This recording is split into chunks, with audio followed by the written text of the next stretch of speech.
Halo, Assalamualaikum warahmatullahi wabarakatuh. Perkenalkan saya Eli Antani, CGP Angkatan 11 Kabupaten Purbalingga dari Sekolah Penggerak SMP Negeri 4 1 Atap, Karangjambu. Saya akan memaparkan koneksi antar materi modul 2.1 pembelajaran berdiferensiasi. Tujuan pembelajaran dari koneksi antar materi ini adalah CGP dapat membuat sintesa pemahaman dengan mengkoneksikan semua materi yang telah dipelajari sebelumnya untuk menjelaskan pemahamannya tentang pembelajaran berdiferensiasi dan bagaimana mengimplementasikannya. Apa itu pembelajaran berdiferensiasi? Pembelajaran berdiferensiasi adalah usaha guru dalam menyesuaikan proses pembelajaran di kelas untuk memenuhi kebutuhan belajar setiap murid. Pembelajaran berdiferensiasi adalah pembelajaran untuk mendukung semua murid di kelas kita. Bagaimana maksudnya? Serupa seperti para pengukir yang memiliki pengetahuan mendalam tentang keadaan kayu, jenis-jenisnya, keindahan ukiran, dan cara-cara mengukirnya.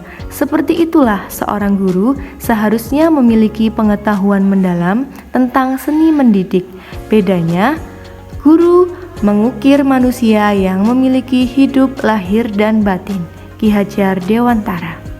Sedangkan di sekolah, setiap anak adalah individu yang unik, seperti diketahui bahwa di dalam sebuah sekolah atau bahkan sebuah kelas terdapat berbagai macam murid yang memiliki tingkat kesiapan belajar, minat, bakat, dan gaya belajar yang berbeda satu dengan lainnya, sehingga mereka memerlukan pelayanan pengajaran yang berbeda dalam mencapai tujuan pembelajaran. Bagaimana strateginya? Agar dapat melakukan pembelajaran berdiferensiasi, guru harus memahami tujuan pembelajaran, mengetahui dan merespon kebutuhan belajar murid, menciptakan lingkungan belajar yang mengundang murid untuk belajar, melakukan manajemen kelas yang aktif dan efektif, dan asesmen yang berkelanjutan. Berkaitan dengan kebutuhan belajar murid, guru harus memahami 3 aspek berikut. Yang pertama, kesiapan belajar murid, yakni mengharuskan guru untuk menilai pengetahuan awal dan keterampilan yang sudah dimiliki oleh murid terhadap materi yang akan dibahas. 2. Minat murid.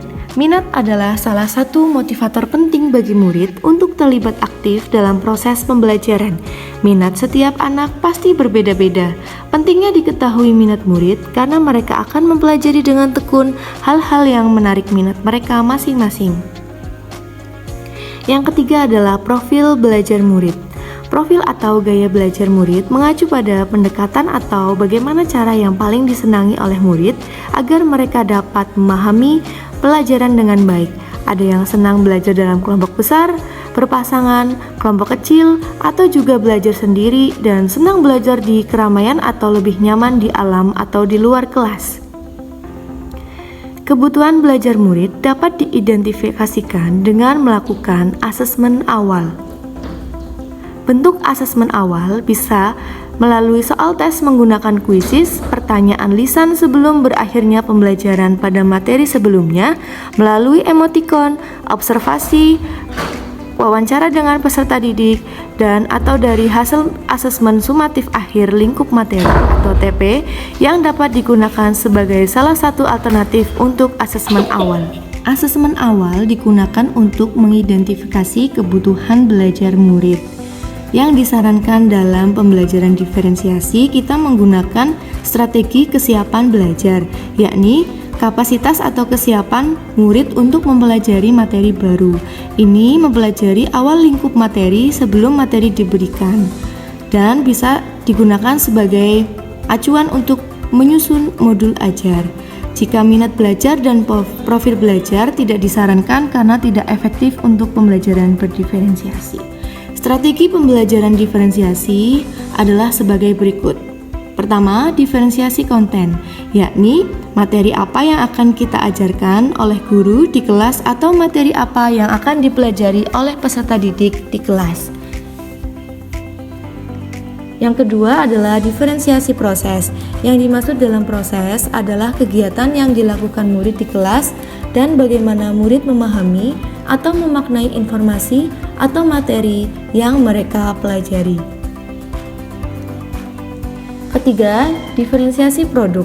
Produk yang dimaksud adalah hasil pekerjaan atau unjuk kerja yang harus ditunjukkan murid. Harus ada karya. Produk harus sesuai dengan pemahaman murid dan tujuan pembelajaran. Keterkaitan antar modul pembelajaran berdiferensiasi dengan modul-modul yang lain adalah sebagai berikut.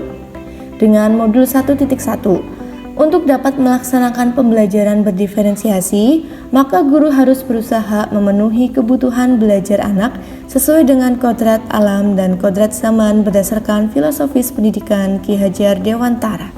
Pada modul 1.2, dalam melaksanakan pembelajaran berdiferensiasi, seorang guru penggerak harus berpihak pada murid, reflektif, mandiri, kolaboratif, dan inovatif untuk menciptakan pembelajaran berdiferensiasi sesuai dengan kebutuhan murid, sehingga guru penggerak dapat memunculkan kepemimpinan murid dengan menuntun murid merdeka belajar.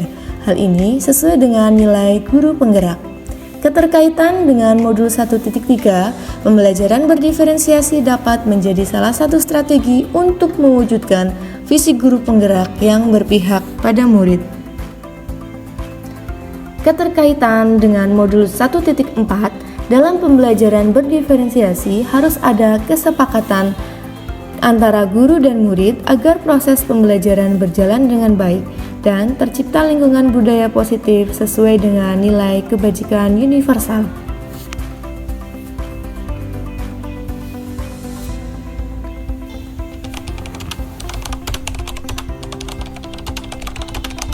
Saya mengubah pemikiran saya sebagai akibat dari apa yang telah saya pelajari, terutama dalam hal mengimplementasikan strategi pembelajaran berdiferensiasi. Saya merubah cara berpikir dan menyesuaikan modul ajar agar lebih sesuai dengan kebutuhan murid, sehingga modul ajar yang saya buat menjadi lebih bervariasi dan pembelajaran menjadi lebih berpusat pada murid, interaktif, dan menyenangkan.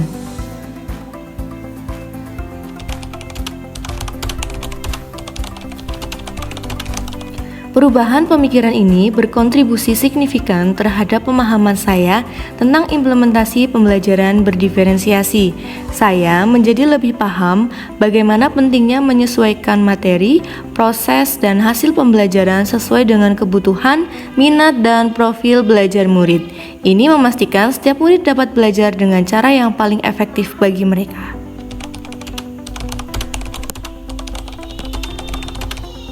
Walaupun banyak tantangan dalam penerapan pembelajaran berdiferensiasi, saya tetap bersikap positif dengan fokus pada tujuan utama, yaitu meningkatkan kualitas pembelajaran dan hasil belajar murid. Saya juga melihat tantangan tersebut sebagai kesempatan untuk terus belajar dan berkembang sebagai pendidik. Ada kalimat motivasi di modul 2.1. Apakah satu ukuran selalu cocok untuk semua? Justin T. Anak-anak hidup dan tumbuh sesuai kodratnya sendiri. Pendidik hanya dapat merawat dan menuntun tumbuh kodratnya itu. KHD. Demikian adalah dokumentasi modul 2.1. Sekian pemaparan dari saya. Semoga dapat selalu tergerak, bergerak, dan menggerakkan. Salam guru penggerak. Terima kasih. Wassalamualaikum warahmatullahi wabarakatuh.